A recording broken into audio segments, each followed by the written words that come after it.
Okay mga kamatis, mga kaibigan, welcome back. Ang lupit ng Sona today, no? Putik, nanalo si Ma'am Risa Ontiveros. Palakpakan muna natin. Naban ang lahat ng Pogo. Okay, so, mga kamatis, mga kaibigan, 3 days ago, 3 days ago, eksaktong 3 days ago, napagkasundoan natin, nasisilipin natin yung MSB website ni Franklin Miano. Okay? So, sabi niya kasi 3 days sale lang. Okay? So, today is actually the 4th day. So, titignan natin kung may pagbabago ba yung website or wala. Okay? Excited na ba ang lahat? So, iniimbitahan ko din po ang lahat mamaya pong 8, siguro 8 or 9 p.m. Magla-live stream tayo para i-celebrate yung huling mga oras ng birthday ko for today, okay? Kasi birthday ko ngayon pero nag-grind pa rin ako kasi syempre, sayang naman yung kita and of course, may kapupulutan naman, yung mga kino-content naman natin ay very important, okay? So, kinover ko na din po by the way, mga kamatis, mga kaibigan, yung about doon sa deepfake na lumalabas kay Pangulong Marcos. So, panoorin nyo na lang yan. So, eto na.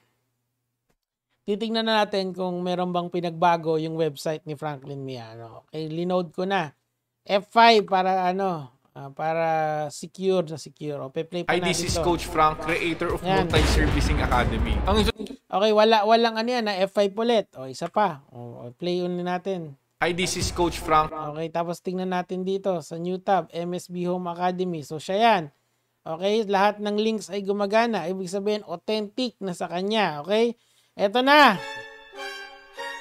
Titingnan natin kung totoo yung sinasabi ni Franklin Miano. Ayan na. Okay, we will close all slot or occupied. Lifetime ticket.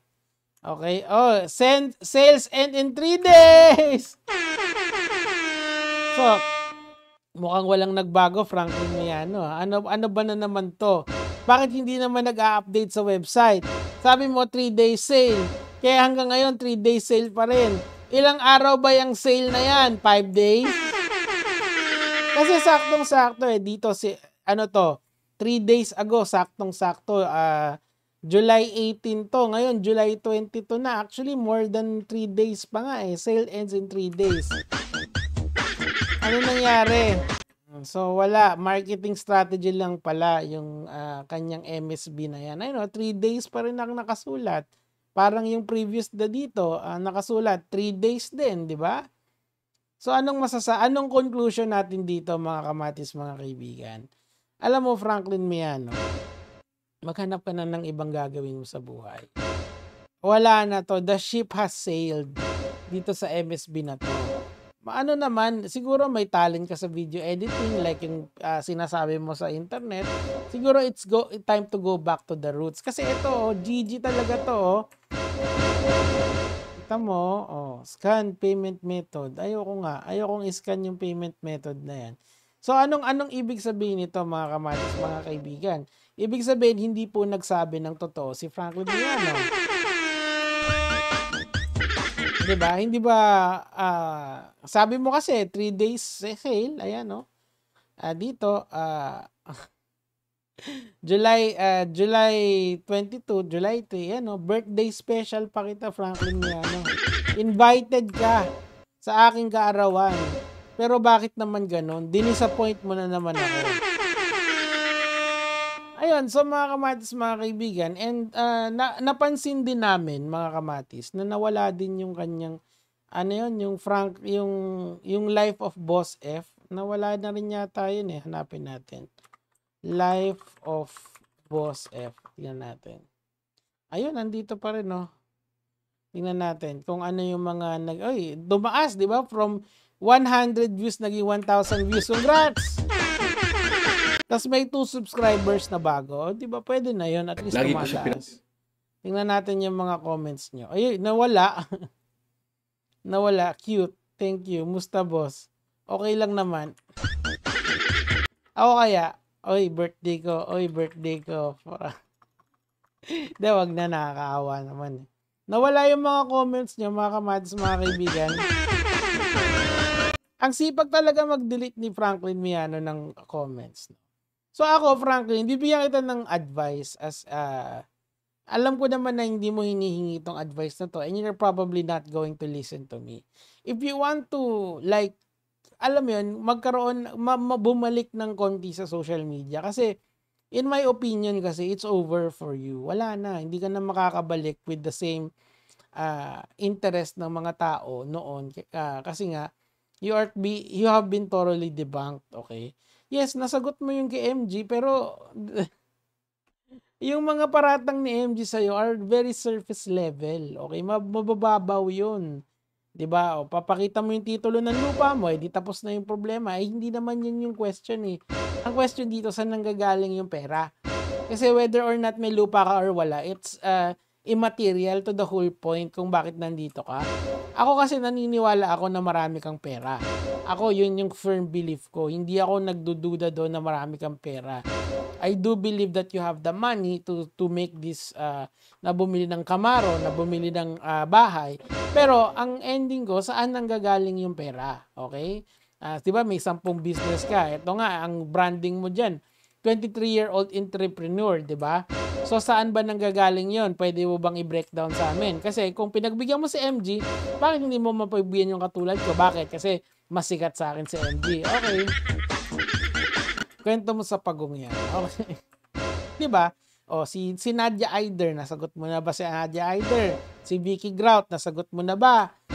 Si TG, yung si TG Krypton, nasagot mo na ba? Si Sir Richard Tadeus, nasagot mo na ba? And yung bakit ka parehas yung ano nyo, yung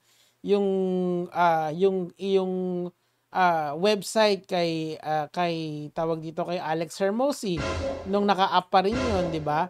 Kasi nag-a-unravel na kasi lahat ngayon, Franklin Miano. Ang problema, hanggat nabubuhay yung channel ko, I'm always here for you. Para i-guide ka sa tamang daan. Of course, ayoko naman na mapariwara ka, 'di ba? Kasi kita mo ito hindi ba ano 'yan? Parang unfair 'yan kasi sabi mo 3 days eh. More than 3 days na 'to, buhay pa rin. 18, 19, 20. O, 'di ba? Kailan natin pinost 'to? Kasi nung 18 ayun, July 18, July 22 na ngayon, 'di ba? 18, 19, 20, 21, 22, more than pa nga, 'di ba? So, alam mo 'yon, nakakaawa naman yung mga mag-e-enroll dito kung medyo merong mga inconsistency, 'di ba? O, kamusta na si Carl? Bakit parang hindi na kayo nag-uusap ni Carl? 'Di ba dati lagi kayong may video together? 'Di ba yun yung kinoach mo? Ba't parang nagsosolo na si Carl? May balita ako kay Carl eh. Asan na yung ibang mga kabarkada mo? Sila Justin, nasa na yun? 'Di ba si Justin dati yung kasama niya? Yung isa sa mga pinamillionaires niya? O, asan yung babae? Ano pa pangalan ng babae? Si Thea yata yun, nawala na rin yun. Bakit ang mga sumasagot sa akin, yung mga alipores na na mga dati mong estudyante, bakit hindi ikaw ang sumagot sa akin finally, di ba?